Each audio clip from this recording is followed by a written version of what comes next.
नमस्कार। हिंदी साधन चैनल में आप सभी का एक बार फिर से हार्दिक स्वागत है। आज के इस वीडियो में सूर्यकांत त्रिपाठी निराला की रचित काव्य जागो फिर एक बार, इसके भावार्थ को हम देखेंगे। तो आइए सबसे पहले कविता से महत्वपूर्ण जो बातें हैं वो जानते हैं। यह कविता जागो फिर एक बार सूर्यकांत त्रिपाठी निराला की कविता परिमल जो उनकी कविता संग्रह है उसमें संग्रहित है। तो जागो फिर एक बार कविता किसमें संकलित है? परिमल कविता संग्रह। ये क्या है उनका? ये परिमल कविता संग्रह है जिसमें संकलित है।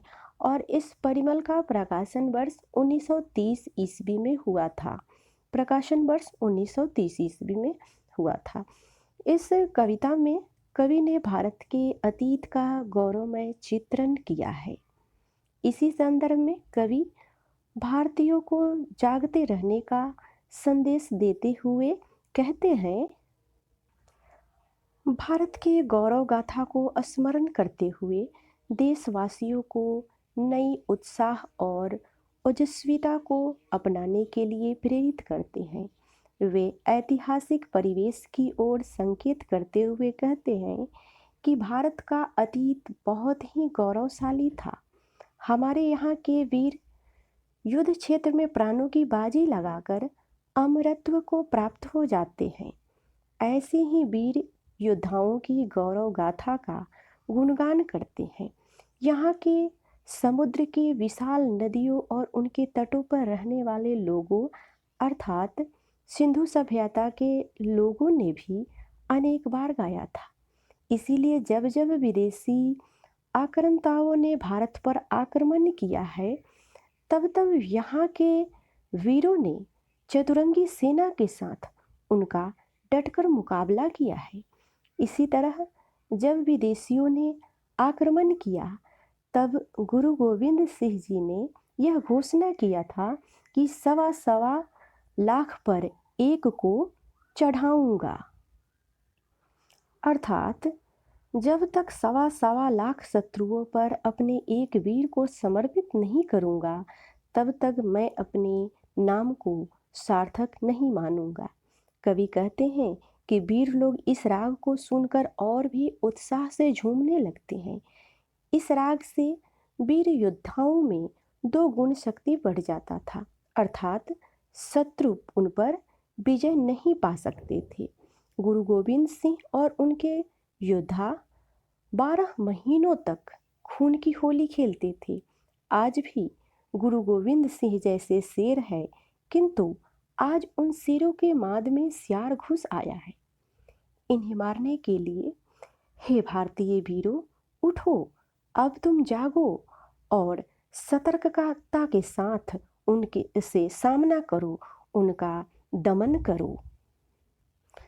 कवि मातृभूमि के खातिर बलिदान होने वाले सिख वीरों की प्रशंसा करते हुए कहते हैं कि मुगलों के विरुद्ध गुरु गोविंद सिंह जी ने जब सत्य श्री अकाल का घोष करते हुए युद्ध क्षेत्र में उतरे, तब उनके ललाट पर क्रोध रूपी आग की ज्वाला प्रज्वलित हो रही थी। उस धधकती हुई आग में काल भस्म हो गया था। तीनों गुण अर्थात सतोगुण, रजोगुण और तमोगुण तथा दैविक, दैहिक और भौतिक, ये तीनों ताप भी भस्म हो गए थे। हे भारतवासियों, जिसके परिणाम स्वरूप तुम शत्रुओं से अभय हो गए थे, उस समय तुम मृत्यु को जीतने वाले देव शिवाजी के समान बन गए थे। तुम योग साधना के द्वारा सातों आवरणों को भेद कर तथा समस्त शोक से रहित होकर उस उच्चतम स्थान के अधिकारी बन गए थे, जहाँ पर सिद्ध योगी लोग सांसारिक कष्टों से मुक्त होकर सहस्त्रदल कमल पर आसन लगाकर परमानंद में लीन हो जाते हैं। इसीलिए तुम फिर से एक बार जाग कर उसी शौर्य का प्रदर्शन करो। कवि कहते हैं कि इस तरह की शक्ति और साहस किसमें है जो शेरनी के दूध से उसके बच्चे को बलपूर्वक छीन सके, क्या शेरनी जीते जी अपने बच्चे को छीनने देगी? वह छुओ बैठी रहेगी।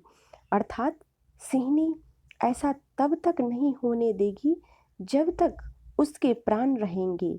एवं भेदी ऐसी ही होती है कि जो अपने बच्चे को गोद में छीने जाने के बाद चुप रहती है, वह दुर्बल होने के कारण अपने बच्चों के छिन जाने के बाद भी टकटकी लगाकर देखती रहती है।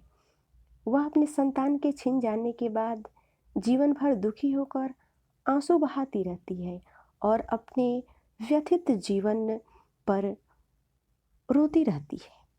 क्या शक्तिशाली प्राण इस तरह के अत्याचार को सहकर जीवित रह सकता है? अर्थात नहीं।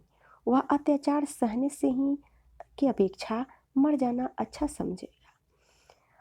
आते तो यही है कि शक्तिशाली व्यक्ति ही जीवित रहते हैं। यह उक्ति पश्चात चिंतन की दी है। यह तो गीता का उपदेश है, अतः गीता के कर्म योग्य उपदेश में बार बार स्मरण करो। जागो और जागकर तुम अपने शक्तिशाली स्वरूप को पहचानो। कवि ने भारतवासियों को उनकी शक्ति का स्मरण कराते हुए कहते हैं कि तुम पशु नहीं हो, तुम युद्ध में पराक्रम दिखाने वाले वीर योद्धा हो। तुम क्रूर आचरण करने वाले नहीं हो, तुम तो न्याय के लिए वीरता का प्रदर्शन करने वाले हो। तुम काल रूपी चक्र में दबे हुए राजकुमार हो तथा युद्ध क्षेत्र के श्रेष्ठ योद्धा हो, परंतु तुम इस तरह क्यों हो? लोकाचार तो माया के बंधन है और तुम हमेशा ही इन सब से मुक्त रहे हो। जिस प्रकार बाधाओं से अर्थात यति, विराम, लघु और गुरु आदि नियमों के बंधन से मुक्त रहने वाले अर्थात मुक्त छंद कविता भावपूर्वक लगती है, वैसे ही तुम सदा सांसारिकता से मुक्त रहकर सच्चिदानंद अर्थात पर ब्रह्म में निमग्न रहते हो। इस देश के कण कण में, अणु परमाणुओं में ऋषियों के महामंत्र व्याप्त है, जो मानव की सुखद एवं मुक्ति प्रदान करने वाले हैं। इसीलिए हे भारतवासियों, तुम सदा से ही महान रहे हो। तुम्हारे मन में जो दीनता, कायरता की भावना तथा काम वासनाओं की आसक्ति के भाव उत्पन्न होते रहे हैं, वे सभी नष्ट होने वाले हैं। अतः तुम ब्रह्म स्वरूप हो। यह समस्त विश्व तुम्हारे चरणों की धूल से भी तुच्छ है। आशय यह है कि तुम परमात्मा की सृष्टि के सर्वाधिक सबसे शक्तिशाली प्राणी हो, अतएव तुम अपनी शक्ति को पहचानो और फिर से जाग जाओ।